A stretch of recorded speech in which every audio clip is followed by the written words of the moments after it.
welditi mi weldi sino andi advin ko ɗuɗuɗo ɓerde ɗaɓɓitay lankenen kono min yaha jaaka ngaran sino an kon wiyeteɗa min ko hajja bintu ko alfi woni copain ma alfi woni copain parce que leñanden ko kamen discutuno ɗum sabu leymu nere weldintini min leymu nere yimɓino ɗo yehi ka an jeeji layni yomi selu donc depuis lors mi selu alfi no ɗaɓɓitay lam mo jokkay rewɓe trop mo jokkay rewɓe han feƴƴiti min le ɗum weltalam eyi nani mo wondi ɗo e debbore o ko canadien iwɗo o canada on losanimo ɗo on sodantamo piiki ɗi fof jonci on ñammintamo donc on noddimo noon heesa mi landimo non non noon tawi woni tawi ko probléme nandi minen ɗum min discuti ɗo min sonki ndeya mi bloqué téléphone makko après go mi lanca téléphone makko mettimo ɗo min ay e kadi goɗɗo kayni lawa mo jokkodir ɗo e jum mo reedini kon kadi yeddi si Allah tanti ɓalla ɗi onon ko ɓiɗɗo jeje makko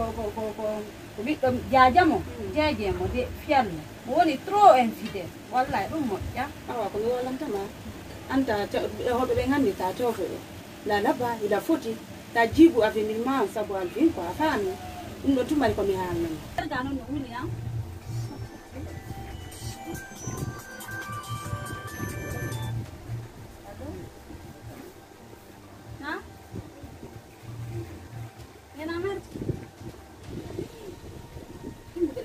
yalla kay ino wel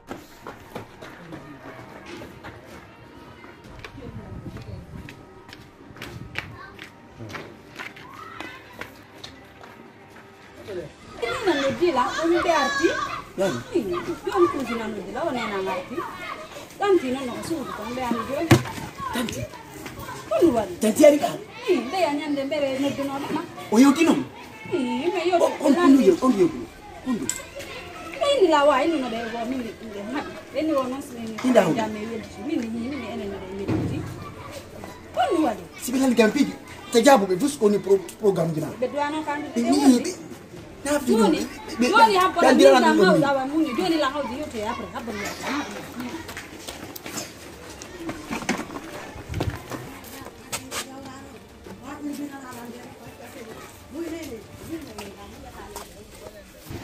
Bibi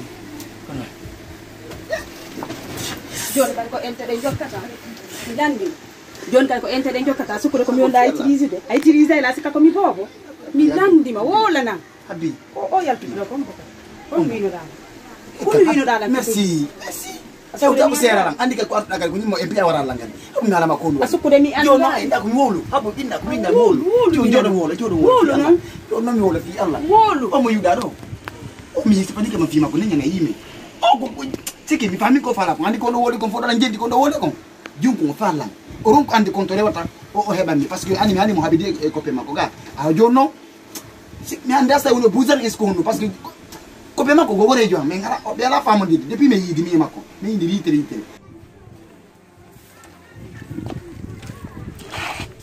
e do no calme ko andi be jongale be do ala problème saredi si ala ko ngala kerka intérêt non mo o mi pije be na pay ko sika ko e joy minere yanki no mi mi dadu saredi yondo sare heba mo danko de danko to fi ala nyammi ga ko andi mi ngaber ya o redu nyammi mi piji mi ya tawa kay program jande voilà mi fere stay redu fa la bari non t'inquiète mi sahibi go mi andi mi grand salam parce que la iduma aro piji amde ando kiki dara ara go kiki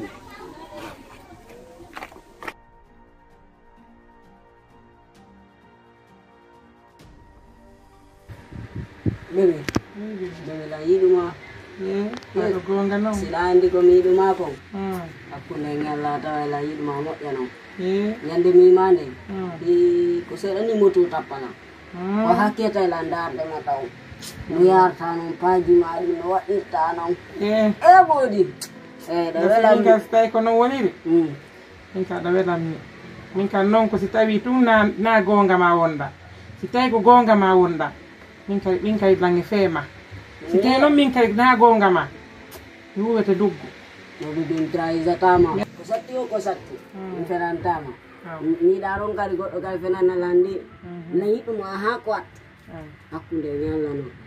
Ni wa berane fo welto to. Wallahi. Min kadi mi hidi manani. Bebe. Ko enen ha po ma ko enen. Anani? On va nous lem. Allah hiduma. Dem ne la hiduma. Ay ko mo yanam.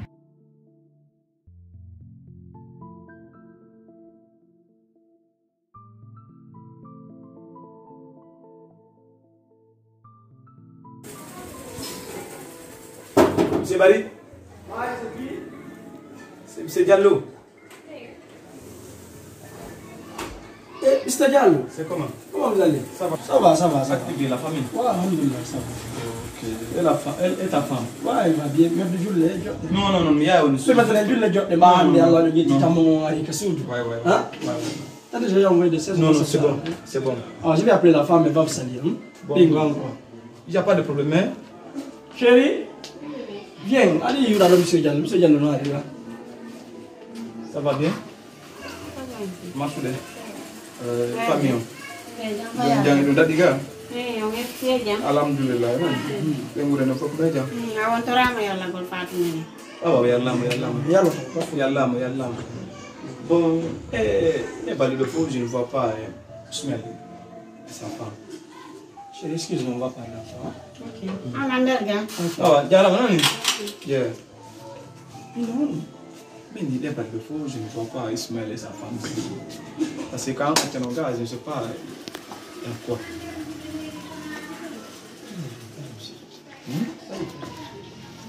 C'est que je ne comprends pas. Il y a la femme, il y a pas qu'on a la main. Ismaël, Mais oui, Ismaël, au bout de diamant, c'est pas possible. Mais arrive au bon, je ne vois pas quoi. Je ne sais pas. Écoutez, monsieur Diallo, Oui. c'est que combien de fois vous l'entendez une fille Ismaël? Moi? Monsieur Diallo, écoutez. On n'a jamais parlé Écoutez, monsieur Diallo, écoutez. Mais anda ku yo fils mais là ça il ndike moi mais anda on so suma ko ko wonti ko filo mi famille la parce que il a dit Ismaël Argoga Monsieur Diallo. On dit que galle do ko non jey do. On dit mene wombe nder do be fofo non nozi ni men nder do.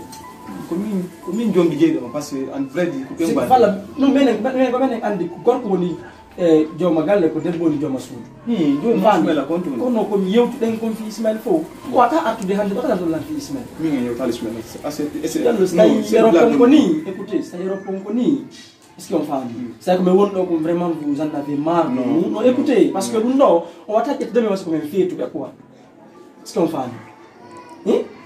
on wata ñinde min ko yewtuɗen kon fi Ismaël fof même pas 4 jours 4 combien de jours il non lan kadi yeggiti moi je me souviens pas sérieux monsieur Diallo vous êtes sérieux minima si fait un tal tu me vois man monsieur Diallo écoutez si fait comme histoire moi on n'a pas parlé ça mais écoutez monsieur Diallo occasionnellement est-ce que vous allez bien Comment me fait l'entendre?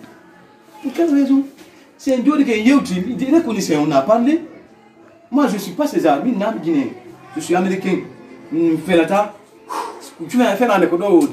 C'est bien quelque chose qui ne va pas. Il y en a Chez toi? Chez nous ici, parce que nous avons l'État quoi quand même. Quelque chose qui ne va pas. Depuis Arthur, c'est que vous n'êtes plus la même personne que nous avons connue ici. Non, what the tu comprends quelque chose quoi? Hein? Je ne connais pas là. Et yo, tu as les fils. On va parler de tout. Il n'y a pas de problème. Ça va. Je comprends quelque chose. Je prends ça. Tu sais, en Amérique, c'est comme ça, non? Ouais.